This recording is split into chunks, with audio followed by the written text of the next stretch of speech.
کریم الله سچ مووي او سموري په دې باندې عمل کولو توفیق را نصیب کړي کریم الله خپل رضا خپل تعلق را نصیب کړي کریم الله دغه مبارک روز د اختر را روان ده چې دا منګه په بیان کې کومه تذکیره وشوي په دغه طریقې سره په صحیح طریقې سره د اختر د مناولو توفیق را نصیب کړي کریم الله زموږ د مشرانو لا ډیر ژوند د خوشحالو سره ورکړي کریم الله زموږ د نوجوانان د دین د بوزغلي دا کامیاب او کامران کې د دین خدمت کولو توفیق ور نصیب کړي کریم الله دلته د جمعات کې د مسجد کې ډیر خلک داسې شته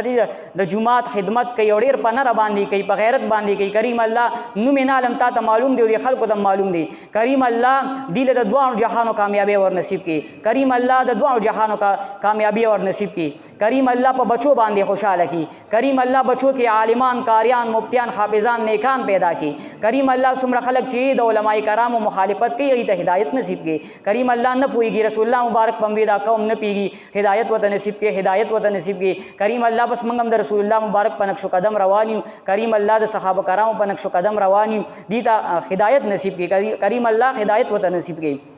کریم الله څومره ملکونه کې چې په مسلمانانو باندې مسلمانان ملکونه دی پای باندې ظلمونه کوي کریم الله د مسلمانانو مدد او نصرت وکړي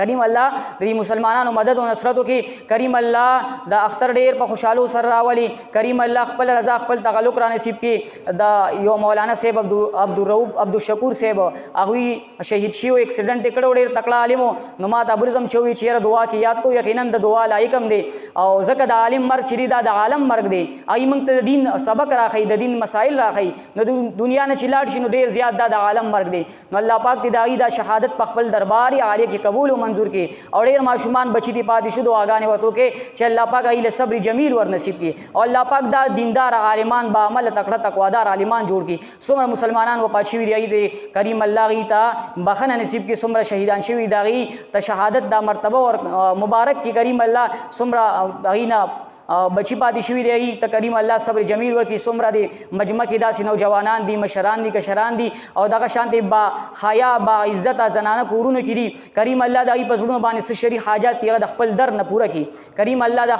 هغه د خپل در نه پوره کړي کریم الله اخر خاتمه په ایمان کې کله چې مرګ راځي د مرګ په وخت کې د عظیمه کلمه را نصیب کړي لا اله الا الله محمد رسول